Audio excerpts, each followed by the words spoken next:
So this is just come out to Lake Coleridge, and this is actually where the water comes out of the penstocks, what's left over after it goes through the hydroelectric scheme, and it goes down this tail race.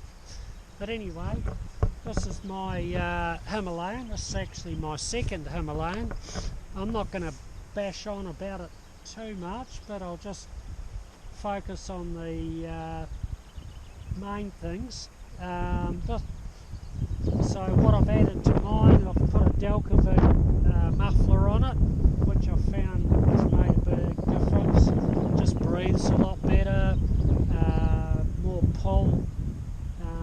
It's not too noisy, it's not annoying at all. You certainly hear it when it's under load. SIBO pannier system, which I've carried over from previous bikes. I'll keep the pannier bags and I'll just put the SIBOs on the bike. I find they're very, well, they're not too big, they're not too small, and they're easy to put on. You just use a key. You can see the key there, you can just unlock it, lift it up by the handle and take them inside. So it's easy if you're just going for a short period of time. You can put extra things across the back like a tent or a air bed or whatever you want to use, self-inflating bed. I've also put the Terra trail packs on. I find they're very useful because the things that I use when I go for a ride, I've always got them. Chain grease, I've got a hat, I've got sunglasses, I've got some tools, few tools and bits and pieces, and saves me having to carry them in a backpack. The only thing I've got on my backpack is a little drone. So the other thing, obviously I've added hand guards to it, and that's about it really. It's reasonably standard. It's got heated grips, and we've obviously got a plug on it for cigarette lighter, power supply, and a USB for a phone. And I've got a RAM mount for the GoPro and a RAM mount for my phone, which is really handy. You can see what's going on. The Oxford heated grips that I put on. So yeah, I find it's a really good bike. It's got all the basics for adventure riding. It's comfortable. It's got very good fuel range, good sized tank. It's not overly heavy. It's got enough weight on a day like today that you're not going to get blown across the road, which has been very handy to, you know, on a light bike you tend to get blown around. So it's not bad. I think probably between 160 and up to 200 kgs is not a bad sort of a weight for doing adventure riding or even on the open road if the weather, as I say, windy conditions. But it's got enough torque with a long stroke motor, but it'll just, if you're going into a headwind, it'll just keep powering along. So it has enough power. It'll sit at whatever you want to sit it at, but I generally just sit at 90 k's thereabouts, sometimes 80, sometimes 90. If I'm not in a hurry, I just bomb along at that, and it'll sit at that all day. Returns extremely good fuel economy figures. You'll get over 500 k's out of a tank, out of a 15 litre tank. This one is a 2020 model in New Zealand, so it's got ABS brakes, which I never really wanted, but I found if you're on a steep slope, especially a gravel road, you can use both brakes and it won't break away. So that's the first time bike I've really had that I've tested it on, and I've actually found it works very well. Obviously in the past you just tend to avoid the front brake in case the front wheel breaks away on gravel downhill, and you use the back brake and you just push it on and off just gently, but with the ABS it does make it a lot easier. The other thing they've improved is the first one that I had, mine was a 2017, if you filled it up with fuel, even on sitting on the main stand, it used to leak out of the overflow. Even if you hadn't overfilled it, was just fill up. It used to come out of the overflow under the engine onto the ground, which was annoying. This one doesn't do that, so they've fixed that. It seems to have more engine braking, which the other one didn't have, I believe, the way it feels. The other big difference is this one's fuel injected, where my other one was, the 2017 was carbureted.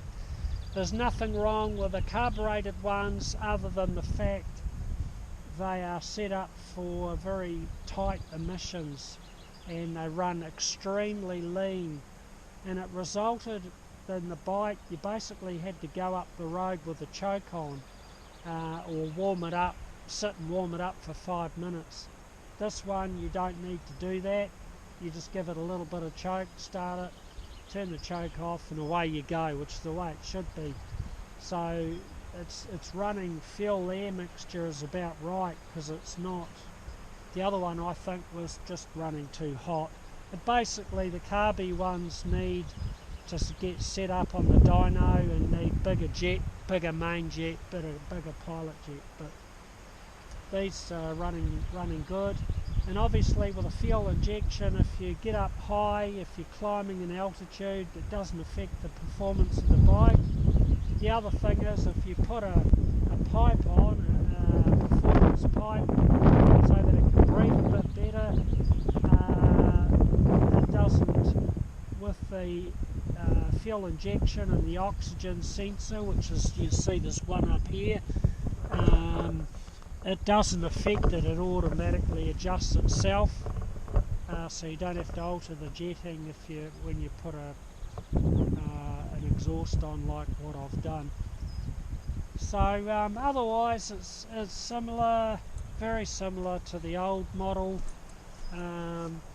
I believe on the 2021 model they've improved the side stand. The side stand perhaps leans over a wee bit more. I've actually got a plate that I got after I bought the bike for the stand to sit on, which just gives it a bit more support, so it's less likely to dig into the ground and fall over, and it's really handy. I just keep it in my bag there. But the bike's comfortable, it's easy to work on, that's the big thing. It's just got 2 valves, 1 inlet, 1 exhaust, and you just adjust them. It's got a couple of covers, obviously you've got to take the seat and the tank off.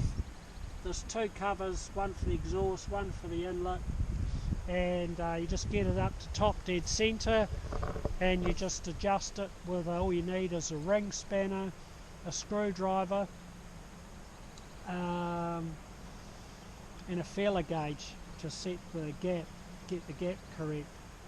So pretty simple. Oil filters in here, it's just a cartridge, 3 bolts, so it's easy to get at, to service that. Plugs right there, it's just the 1 plug, so that's all easy to get at. Your chain, you've got a main stand, which is very important, I think it is anyway. If you want to lubricate your chain, you can put it on the main stand and turn the wheel over and spray your chain, where if you haven't got a main stand, you just got to walk along beside it, which is a bit of a pain.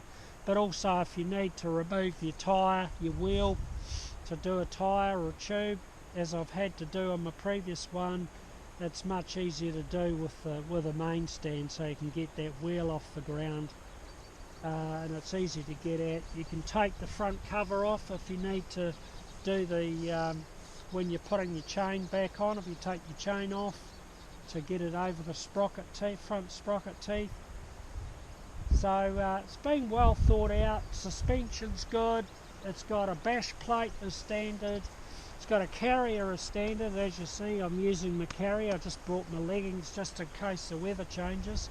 It's got 2 decent guards. You don't have to buy extra guards for it. So it's got one full one on the bottom and another one on the top. It's got good brakes. It's got a main stand, got a side stand, so you don't have to spend extra on a main stand. It's got a carrier, so you don't have to buy one. You've already got it. It's got a very good screen for touring, so you don't have to buy one. There's nothing wrong with a standard screen, and you've got good instrumentation, which tells you the ambient temperature. You've got 2 distance recorder readings, one's A, one's B. So there's 2 parts to A. One is your distance you've covered, and the other part's your average speed. So I tend to keep A as my main distance, and B, when I refuel, I reset B so that I know how much distance I've got on the. But it does have a fuel gauge. We've got an analog fuel gauge, analog speedo, analog rev counter. It's got a digital compass. Got the 2 trip counters, it's got a clock, it's got ambient temperature, it's got everything you need really. It's got all the basics, and it's very handy having the fuel gauge so you know where you are. Behind one of these side covers, and I can't remember which one it was, is your air cleaner. So there's only 4 bolts to unscrew to take the side cover off and do the air cleaner, or check the air cleaner. When I checked my old bike, it was actually fine. So yeah, so that's easily accessible. It's not a major to try and service that. The seat's comfortable.